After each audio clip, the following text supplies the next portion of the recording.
8โรงเรียนพหฤทัยนนทบุรีสถาบันศักดิ์ศรีการศึกษา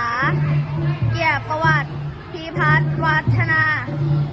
สร้างสรรค์คุณค่าเยาวชนไทยซื่อสัตย์เมตตาวิชาเป็นเลิศ